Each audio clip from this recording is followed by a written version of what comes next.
지금 간호학과 생활에 대해서 엄청 자괴감이 들더라고요. 직장 생활을 다시 할까? 다시 구직 생활을 할까? 사람인도 사실 막 들락날락 거리면서 좀 제가 했던 경력들을 좀 살려서 할 수 있는 일이 없을까 막 찾아보고 있던 와중에 청사진을 좀 구체적으로 그리고 오시는 것 같아요. 다른 또래 현역 20대 분들보다 저의 페널티가 될 수 있는 부분이 오히려 장점으로 극대화가 될 수 있구나 라고 생각이 많이 들었어요. 안녕하세요, 박한주입니다. 이런 인사는 참 언제 해도 너무 어색한 것 같습니다. 네, 제가 생각을 해보니까 이제 곧 한 달 뒤면은 종강이더라고요. 광주 내려가서 이제 집 구한다고 했던 게 엊그제 같은데 시간이 정말 빠른 것 같습니다. 너무 끔찍해요. 이번 영상은요, 제가 이제 그동안 대학교 생활을 하면서 30대가 대학교를 다시 갔었을 때 느낀 점, 그리고 이런 생각들을 한번 콘텐츠로 만들면 어떨까 싶어서 이렇게 영상을 켜게 됐습니다. 첫 번째는 목표의식에 대해 좀 말씀을 드릴까 해요.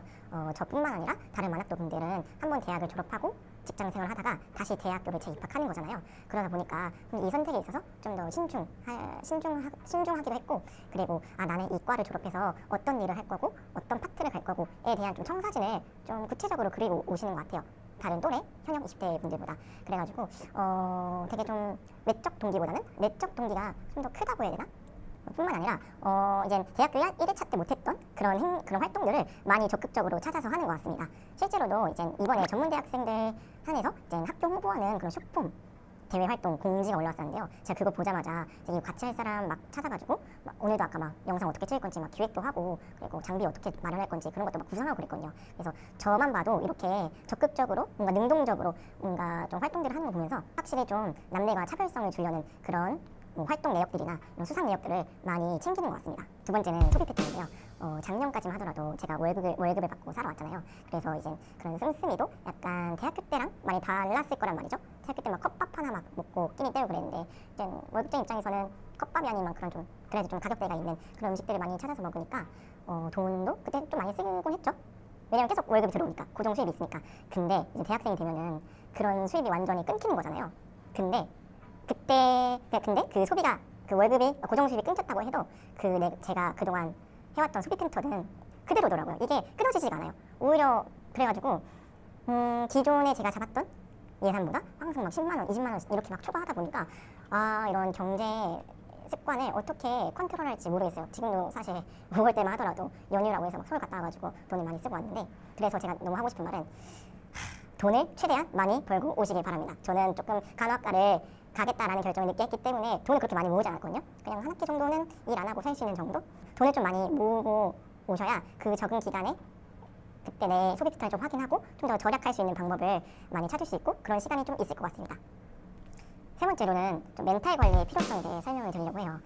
보통 이제 32살 정도의 사회생활하는 이제 저희 친구들을 보면은 이제 결혼을 하거나 뭐 집을 사거나 뭐 차를 사거나, 혹은 또 이제 직장에서 이제 대리주임급으로 승진해서 점점 자리를 잡아가거나, 또는 좀 더 좋은 회사로 이직을 하는 등 그런 좀 사회인으로서 이제 정상적으로 생활하는 친구들이 많거든요. 근데 그거에 비해서 저는 이제 모든 것을 올 스톱하고 다시 처음으로 돌아가서 이제 다시 공부를 하는 입장이잖아요. 심지어 이제 대학원도 아니고 이제 학부생으로서 돌아가는 거기 때문에 좀 정말 많이 비교가 되더라고요. 제가 그래서 이제 중간고사 끝나고 서울 한번 다녀왔었는데, 그때 제가 용산에 한번 놀러 갔었는데, 용산에 있는 사람들을 보니까 거기서 이제 밥을 먹고 있는 30대 제 나이 또래 사람들을 보니까 이 사람들이 이제 어엿하게 사회인으로서 이제 살아가고 있는데, 나는 다시 돌아가서 지금 뭐 하고 있는 거지? 내가 이렇게 지금 살아간 게 맞나? 내가 너무 철없는 게 아닌가? 이런 생각이 엄청 들면서 엄청 막 지금 간호학과 생활에 대해서 엄청 자괴감이 들더라고요. 그래서 그때는 사실 정말 많이 고민 많이 했어요. 이거 그냥 아직 1학기만 생활을 하기로 했고 멀리 안 갔으니까 지금이라도 스탑하고 그냥 직장 생활을 다시 할까? 다시 구직 생활을 할까? 이런 생각을 안 한 건 아니에요. 좀 했었는데, 그래서 사실 막 사람인도 사실 막 들락날락 거리면서 좀 제가 했던 경력들을 좀 살려서 할 수 있는 일이 없을까 막 찾아보고 있던 와중에, 근데 막상 다른 일을 했을 때 저의 미래가 그렇게 잘 그려지지도 않았고, 그리고 제가 저번 컨텐츠에서 언급을 하긴 했었지만 이런 팀 내에서 권고사직을 당한 그 인원들을 보고 느끼고 했던 것들을 생각해 보면은 막 좀 애매한 스펙을 가지고 살아가는 것보단 차라리 그냥 면허가 있고 그리고 전문성 있는 일을 하는 게 오히려 낫겠다라는 생각이 들면서 다시 마음을 가다듬고 간호학과 생활에 좀 충실을 하자라는 생각을 하면서 좀 멘탈을 많이 회복했던 것 같아요. 그래서 제가 좀 하고 싶은 말은 내년에 이제 30대 분들 중에서 간호학과를 입학하는 분들도 계시고, 또는 뭐 다른 학과로 입학하는 분들이 분명히 계실 텐데, 오시기 전에 자 멘탈을 단단히 하고 오시길 바랍니다. 난 이거 아니면 안 돼. 난 이거 아니면 진짜 그냥 내 인생 멸망이라는 생각을 꼭 하시고 꼭 오시길 바랍니다. 네 번째로는 그 전에 광고 보고 오실게요.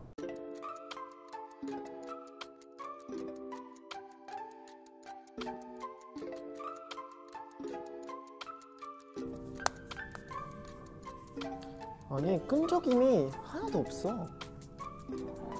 여름에 이런 거 끈적이면 완전 그 꿉꿉한 느낌 알지? 이끼 끈 느낌? 이거 너무 좋은데 이거? 끈적임이 하나도 없어.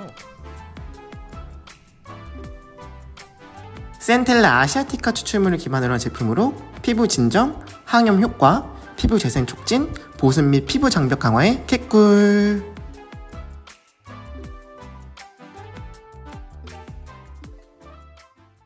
저의 페널티가 될 수 있는 부분이 오히려 장점으로 극대화가 될 수 있구나 라고 생각이 많이 들었어요. 아주 쉬운 예시로 제 유튜브가 있죠. 제 유튜브의 컨셉이 여러분도 아시다시피 30대가 간호학과 와서 이제 생활하는 그런 모습을 담는 그런 콘텐츠잖아요. 근데 이런 콘텐츠들은 많이 없더라고요. 왜냐면 일단 30대에 대학에 다시 가가지고 뭐 살아가는 사람도 많이 없을 뿐더러 남자가 특히 요즘에 많지만은 요즘 점점 남자 간호학과 학생들의 수가 좀 늘어나긴 하지만은 그래도 아직 좀 여자분들에 비해서 수가 적잖아요. 그래서 남자가 간호학과 가는 거 그리고 30대가 간호학과 가는 거에 대한 콘텐츠에 대한 희소성이 전 있다고 생각을 하거든요. 그래서 오히려 제가 간호학과 입학하기 전에 내가 좀 나이가 많은데 이런 것들을 정말 좀 많이 불리하겠구나, 좀 이점이 없을 것 같다라고 생각을 했지만은 막상 이렇게 제가 유튜브 채널을 하고 구독자도 많진 않지만은 그래도 좀 계속 우상향하는 거 보고 그래도 내가 생각했을 때 이런 단점들이 오히려 장점으로 작용해가지고 좀 좋은 이런 결과물, 이런 좋은 영향을 제가 많이 받는 것 같습니다. 오히려 나이가 많다고 해서 좀 주눅들지 마시고 위축되지 마시고 내가 이 상황을 가지고 어떻게 좀 특별하게 스토리를 풀어나갈 수 있는지에 대해서 좀 많이 생각을 해보셨으면 좋겠어요. 그리고 이제 제 이야기는 아니지만은 이제 제 구독자분들 중에서 저랑 나이가 같으시거든요, 어느 한 분이. 근데 그분이 이제 요즘 아르바이트를 하면서 생활하고 계신다고 해요. 그래서 근데 제가 물어봤어요. 근데 나이가 있으니까 좀 알바 구하기 힘들지 않아? 라고 했는데 오히려 요즘 사장님들은 조금 20대보다는 30대 분들이 책임감도 있어 보이고 일도 좀 빠릿빠릿하게, 그리고 또 사회생활 경험이 있기 때문에 좀 눈치 있게 잘 할 것 같아서 좀 선호를 한다고 하시더라고요. 그래서 나이가 많은 게 또 나쁜 게 아니구나, 이런 거 보면서 생각을 하게 됐습니다. 이렇게 해서 제가 30대로서 간호학과 생활하면서 느꼈던 점이나 그리고 생각들을 영상으로 풀어봤는데 좀 이번 영상은 재미가 없을지 몰라도 도움은 됐을 거라고 저는 생각을 해요. 아무래도 이제 늦게나마 학교 가는 분들도 점점 많아지는 추세이기 때문에 그런 분들 한정해서 도움이 되지 않았을까 생각이 듭니다. 이번 영상이 되게 도움이 되고 유익했고 재미가 있으셨다면 좋아요 눌러주시고 또 구독과 알림 설정까지 해주시면 너무 감사하겠습니다. 이번 영상은 여기까지고요. 다음 영상에서 찾아뵙겠습니다. 안녕.